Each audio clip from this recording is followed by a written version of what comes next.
Today we talk to Peter Gray, who lives on the other side of the Atlantic in America, living near Boston, capital of the US state of Massachusetts. Now, Peter Gray is a research professor of psychology at Boston College. Peter specializes in developmental and evolutionary psychology. He's a renowned advocate for self-directed education and the crucial role of play in child development. He wrote the renowned book called Free to Learn. The talk I had with Peter was divided into 3 videos: social media, play, and self-directed learning. The video on play relates to his research and observations on the crucial impact of play on child development. Peter, a very big welcome to you to the NAPE website here in the UK, because of course you're 5 hours away in terms of a timeline, in the vicinity of Boston. So thank you very much for joining us. I'm very excited because, in fact, you're sort of world-renowned with your publications, particularly the one in front of me. I've got the book in front of me here at the moment. You can see it behind me as well, Free to Learn, which is a very exciting book and is obviously a culmination of all your research and your understandings about children and how they play. Now, you describe yourself as an evolutionary psychologist. In a few words, what does that actually mean to people, So, to yourself? an evolutionary psychologist is somebody who's interested in human nature. So Ah, we have a nature. We are not, we come into the world with DNA yeah, that leads us to behave in certain kinds of general ways. We have a lot to learn as we're growing up, but we are yeah, not devoid of instinctive tendencies and drives, just like other animals have them. And so evolutionary psychologists are interested in human nature, we're interested in how our human nature came about by natural selection. And so, a first question that an evolutionary psychologist asks is, so if there's some characteristic of human beings that is pretty universal to all of us human beings, yes, such as the drive to play, just to take a yeah, yeah, random example, right? Right? yeah.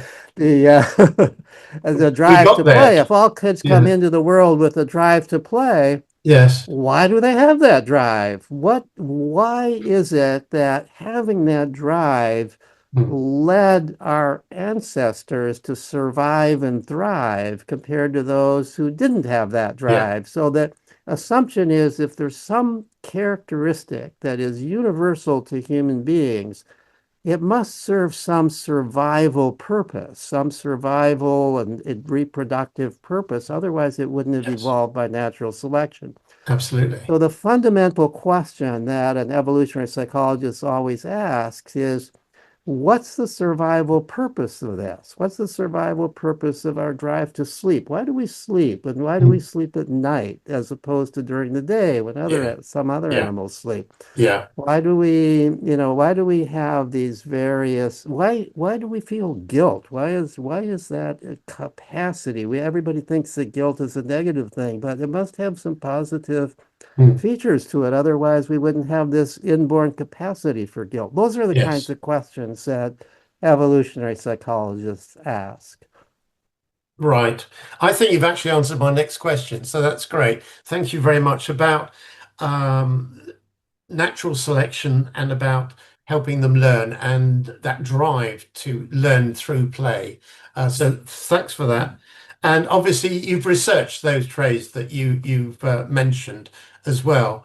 Um, did you find that? Did your findings confirm that children uh, tend to learn through play a lot of the time if they're given that license?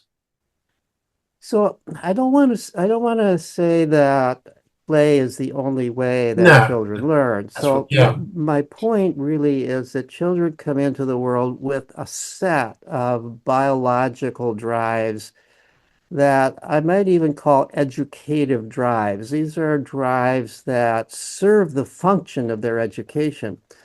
We are we've been on that different.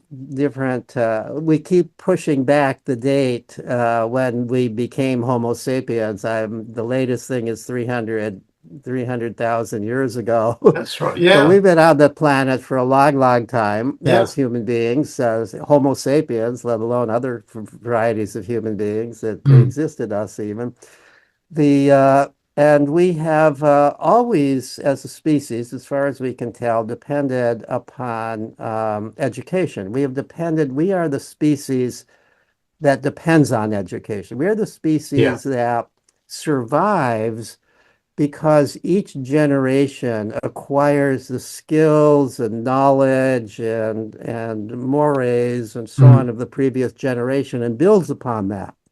That's the unique characteristic of us. We're the cultural animals. We spread culture. We accumulate culture from generation to generation. Mm.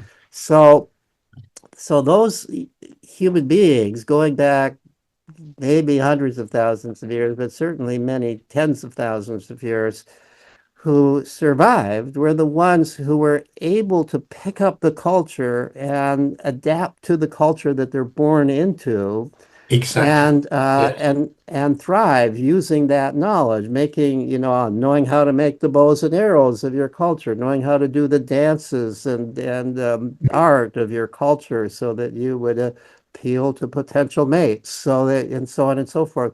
All of these things are required, and as far as we can tell, there was never anything like school and until, at least not for the great majority of people, until just a couple hundred years ago. Mass True. education is something new, and yet Yes. education is not new. No. And so we've been in so the kinds of characteristics, even at least as important as the drive to play is the drive to explore, curiosity. Children come into the world extraordinarily curious. They're looking around. They're even as soon as they're born, as soon as their eyes can fix, they're looking around. They're trying to understand the world around them. As Yes. soon as they can move, they're trying to get to things, to get their hands on things. What can I do with this? What is this thing? What happens if I drop it on the floor? What happens? They're little scientists. They're constantly exploring, testing, learning, figuring things out right from the beginning of their life. That drive does not get destroyed unless we quash it in school by telling them your curiosity doesn't count. The only thing that matters is what's on this curriculum here that we're assigning to you. What's on this piece of So paper? curiosity and play are the Yes. primary drives, but in addition, there's the drive to which could be called a part of curiosity, which is the drive to understand what other people are doing, the drive to really Oh, yes. look, to observe, to watch, to learn by watching. Yes. Anthropologists who've studied children worldwide have argued that the primary way children learn is by looking and paying attention and listening and seeing. It's not so much what you try to teach your child that matters, it's what you do that matters. Your child is paying attention to that and Yeah. learning by observing. That's the way children are designed, one of the ways children are designed to learn. So these are the things that children come into the world designed to do as part of their drive ultimately to educate themselves. Two aspects to education. One is the acquisition of knowledge, and the other is the acquisition of skills. Yeah. So curiosity, exploration is how children acquire knowledge. Play is how they acquire skills. Yeah. Play is doing things. Play is practicing at activities and becoming good at them. Curiosity is exploring things. Now, the two come together in many ways. You Yes. explore Exactly. something and then you play with it. You also, in the Yeah. process of play, you get curious about the things that you're playing with. So they interact. But I prefer, some people combine them and they talk about exploratory play. Yeah. But I Yeah. think that I prefer to think of them as separate drives that are that but that come together in certain ways, but they serve two rather distinct functions. Curiosity, the drive to explore, is the drive to learn about the world around you. And Mm. play is the drive to practice skills. And get better at whatever it is. Yes. Mhm. Excellent. Well, I think that's really very interesting. You said that, and you've clearly said that compulsory schooling can be damaging sometimes if children aren't given sufficient time to do that exploration, that inquiry into whatever they're doing. Sort of almost free up the curriculum, almost to the extent that to a school that your child went to, which clearly I assume now he's all grown up, he's now benefiting from. Is that right? Yes, yeah, he's fine. He's actually a staff member at the school that he went to. This is his He really does believe it. he has such strong positive feelings about the school.